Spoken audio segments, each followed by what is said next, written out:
मित्रांनो, आजचा आपला टॉपिक आहे MPW एक्झाममध्ये 80% मार्क्स कुठून मिळवायचे. High weightage topics plus smart strategy. आरोग्य सेवक भरती 2026. मित्रांनो, सार्वजनिक आरोग्य विभाग भरती 2026 जे 2026ची भरती येणार आहे मित्रांनो, ते खूप जवळ आलेली आहे. कारण की कधी ॲडव्हर्टाइजमेंट पडू शकते. म्हणून मित्रांनो, आपण आता कमी वेळेमध्ये स्मार्ट स्टडी प्लॅन कसं करायचं ते आपण संपूर्ण ह्या व्हिडिओमध्ये पाहणार आहोत. मित्रांनो, तर सुरुवात करूया. हॅलो विद्यार्थी मित्रांनो, स्वागत आहे तुमचं आपल्या MPW लर्निंग सेंटरमध्ये. जर तुम्ही आरोग्य विभाग भरती 2026मध्ये आरोग्य सेवक MPW पदाची तयारी करत असाल तर आजचा हा लेक्चर तुमच्यासाठी खूप महत्त्वाचा आहे. कारण अनेक विद्यार्थी मला एकच प्रश्न विचारतात, सर MPW एक्झाममध्ये जास्तीत जास्त मार्क मिळवण्यासाठी नेमका अभ्यास कुठून करायचा, आणि दुसरा प्रश्न, संपूर्ण सिलेबस कसा पूर्ण करायचा, कोणते टॉपिक्स आधी करायचे. मित्रांनो, आजच्या लेक्चरमध्ये आपण याच प्रश्नाचे उत्तर पाहणार आहोत. आज मी तुम्हाला सांगणार आहे कोणत्या टॉपिक्सला प्रायोरिटी द्यायची, टेक्निकल आणि नॉन टेक्निकलमध्ये स्टडी टाईम कसा डिवाईड करायचा, PYQचा उपयोग कसा करायचा, रिव्हिजन कशी करायची, MCQ प्रॅक्टिस किती करायची, आणि सर्वात महत्त्वाचं म्हणजे कमीत कमी वेळेत मॅक्झिमम स्कोरिंग प्रिपरेशन कशी करायची. तर लेक्चर शेवटपर्यंत नक्की पहा. सगळ्यात अगोदर मित्रांनो, पहिली महत्त्वाची गोष्ट, मित्रांनो सर्वात आधी एक गोष्ट स्पष्ट करतो, कोणताही टॉपिक 100% येईल किंवा एखाद्या स्पेसिफिक टॉपिकमधून नक्की इतकेच प्रश्न येतील असं आपण सांगू शकत नाही. कारण फायनल क्वेश्चन प्रिपेअरचा पॅटर्न आणि प्रश्नांची संख्या अधिकृत जाहिरात परीक्षा पद्धतीनुसार ठरते. पण प्रिव्हियस इयर क्वेश्चन, सिलेबस आणि रिपीटेड कन्सेप्ट याचा अभ्यास केला तर आपल्याला हाय प्रिऑरिटी एरियाज नक्की आयडेंटिफाय करता येतात. म्हणून आपली स्ट्रॅटेजी काय असणार, संपूर्ण syllabus plus high priority topics plus PYQs plus MCQs plus revision, ही आपली विनिंग कॉम्बिनेशन असणार आहे. ओके मित्रांनो, इथपर्यंत तुम्हाला लक्षात आलं असेल.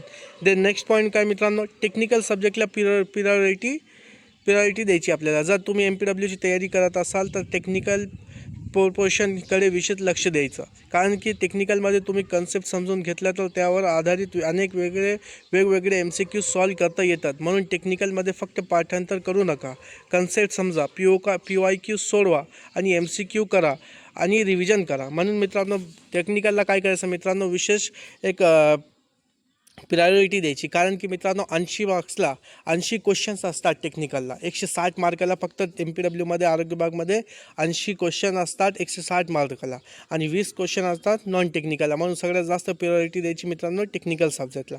ओके मित्रांनो.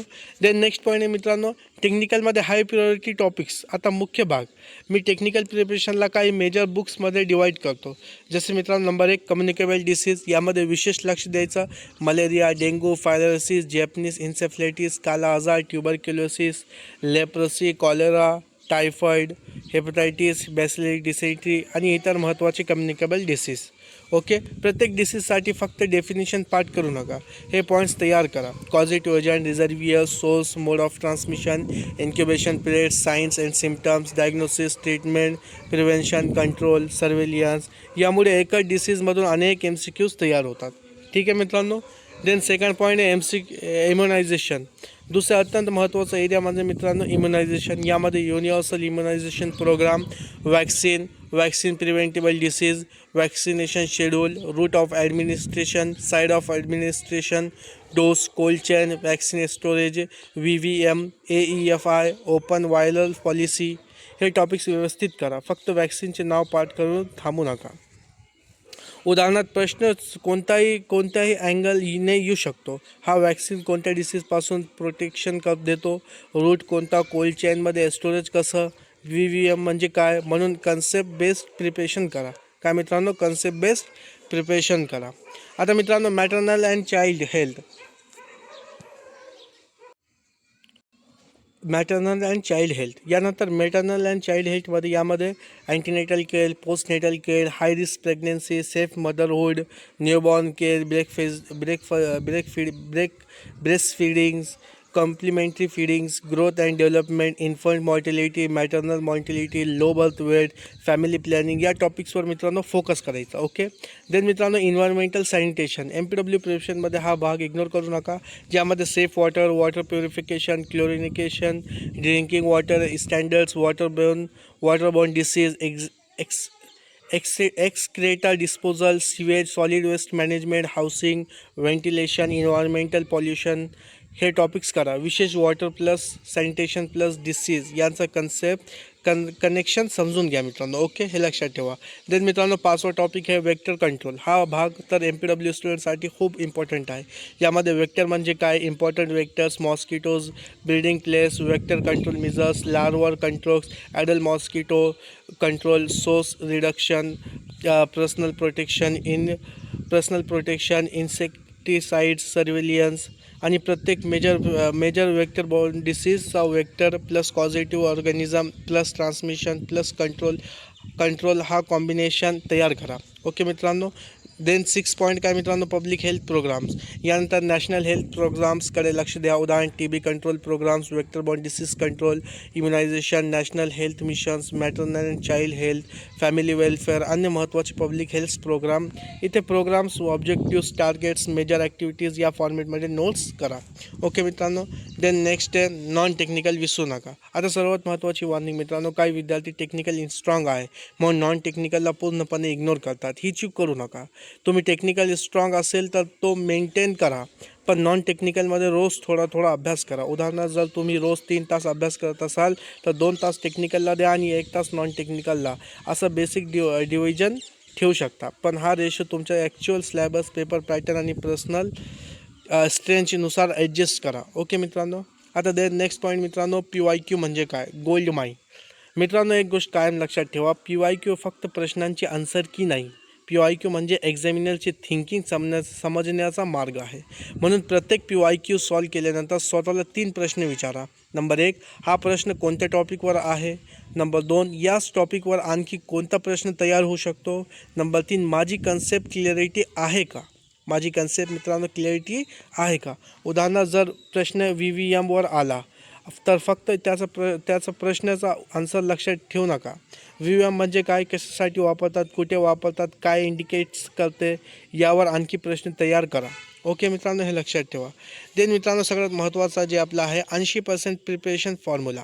काय मित्रांनो, 80% प्रिपरेशन फॉर्म्युला. आता येतो आपल्या लेक्चरला main formula. Syllabus, concept, PYQs, MCQs and रिव्हिजन. ठीक आहे मित्रांनो, हे फॉर्म्युला लक्षात ठेवा. ही 5 स्टेप स्ट्रॅटेजी फॉलो करा. Number 1, syllabus. सर्वप्रथम कंप्लीट सिलेबस समोर ठेवा. कंप्लीट सिलेबस काय करा मित्रांनो, समोर ठेवा. देन कन्सेप्ट समजून घ्या. देन PYQs, त्या टॉपिकचे प्रिव्हियस इयर क्वेश्चन सॉल्व करा.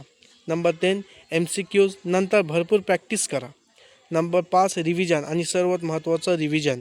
कारण अभ्यास केलं पण रिव्हिजन नाही केलं तर एक्झाम हॉलमध्ये इन्फॉर्मेशन रिकॉल होणार नाही. आता मित्रांनो विद्यार्थ्यांच्यासाठी सर्वात मोठी चूक. काही विद्यार्थी काय करतात, एक लेक्चर पाहिला, नोट्स केले आणि पुढच्या टॉपिकवर गेले, पण जुन्या टॉपिकची रिव्हिजन नाही. मित्रांनो नवीन शिकण्यापेक्षा शिकलेले टिकवणं जास्त महत्त्वाचे आहे. म्हणून Day 1 new topic, Day 2 new topic plus Day 1 revision, Day 3 new topics plus previous revision. अशा प्रकारे रोलिंग रिव्हिजन करा. ओके मित्रांनो. आता स्मार्ट स्टडी स्ट्रॅटेजी. जर तुमच्याकडे दिवसाला 3 तास असतील तर एक एक्झाम्पल पाहूया. फर्स्ट हॉर्स टेक्निकल कन्सेप्ट समजा. Second horse technical plus MCQ PYQ समजा. Third horse non technical plus revision. आणि शेवटचे 10 मिनिटे आज काय शिकलो, कुठे चुका झाल्या आणि उद्या काय करायचं हे लिहून ठेवा. ओके मित्रांनो, हे लक्षात ठेवा. 3 तासाचा आपण काय करायचं, असं त्याला डिवाईड करायचा. फर्स्ट हॉर्समध्ये टेक्निकल कन्सेप्ट सगळे समजून घ्यायचे. सेकंड हॉर्समध्ये technical plus MCQ plus PYQs बघायचं आहे. थर्ड हॉर्समध्ये नॉन टेक्निकल प्लस रिव्हिजन बघायचं आहे. आणि शेवटचे 10 मिनिटे आज काय शिकलो, कुठे चुका झाल्या, उद्या काय करायचं हे लिहून ठेवा. ओके मित्रांनो. देन अंतिम फॉर्म्युला मित्रांनो. तर मित्रांनो जर तुम्हाला MPW एक्झाममध्ये मॅक्झिमम स्कोरिंग प्रिपरेशन करायची असेल तर फक्त लेक्चर पाहू नका, फक्त नोट्स वाचू नका, फक्त MCQ सोडवू नका, फक्त PYQ करून थांबू नका. त्याऐवजी concept plus PYQ plus MCQ plus revision plus mock test ही कंप्लीट सायकल फॉलो करा. ओके मित्रांनो. म्हणजे मित्रांनो आता जे तुम्ही काय करा, फर्स्ट काय करा, कन्सेप्ट समजून घ्या, मग त्याचे PYQs करा, मग त्याचे MCQs सॉल्व करा, मग रिव्हिजन करा, मग मॉक टेस्ट द्या. मित्रांनो मॉक टेस्टमध्ये काय होतं मित्रांनो, किती वेळेमध्ये आपण क्वेश्चन सॉल्व करतात ते आपल्याला लक्षात येतं. ओके, ही कंप्लीट सायकल फॉलो करा. आणि शेवटी एक महत्त्वाची गोष्ट मित्रांनो, मित्रांनो, भरतीची जाहिरात कधी येईल याची वाट पाहत बसू नका. तुमची तयारी जाहिरातीच्या आधीच तयारी असली पाहिजे. जाहिरात आली आणि तुम्ही अभ्यास सुरू केला तर तुम्ही इतरांपेक्षा मागे असाल. पण जाहिरात येण्याआधीच तुमचा सिलेबस कंप्लीट असेल, PYQs कंप्लीट असतील, MCQs प्रॅक्टिस झालेले असतील आणि रिव्हिजन सुरू असेल तर तुमची प्रिपरेशन लेवल वेगळी असेल. म्हणून आजपासून एकच टार्गेट ठेवा, भरतीची वाट पाहायची नाही, भरतीसाठी तयार राहायचं. काय करायचं मित्रांनो, आजपासून एक टार्गेट ठेवा, भरतीची वाट पाहायची नाही आपल्याला, फक्त भरतीसाठी तयार राहायचं आहे. ओके. तर मित्रांनो, आजच्या लेक्चरमध्ये आपण पाहिलं high priority technical topics, immunisation, communicable disease, MCH, environmental sanitation, vector control, public health programmes, PYQ strategy, MCQ strategy, revision strategy, smart study plan. जर हा लेक्चर तुम्हाला युजफुल वाटला असेल तर व्हिडिओला लाईक करा, तुमच्या मित्रांसोबत शेअर करा आणि MPW लर्निंग सेंटरला सबस्क्राईब करा. कारण आपल्या चॅनलवर आरोग्य विभाग भरतीसाठी syllabus oriented lectures, PYQs, MCQs आणि एक्झाम ओरिएंटेड प्रिपरेशन नियमितपणे दिली जाते. टेलिग्राम ग्रुपची लिंक डिस्क्रिप्शनमध्ये दिलेली आहे आणि कमेंटमध्ये नक्की सांगा तुमचा सध्याचा सर्वात वीक टॉपिक कोणता आहे. त्या टॉपिकवर पुढचं लेक्चर घेण्याचा प्रयत्न करू. धन्यवाद आणि तुमच्या सिलेक्शनसाठी खूप खूप खूप खूप शुभेच्छा. भेटूया पुढच्या लेक्चरमध्ये. तोपर्यंत थँक्यू.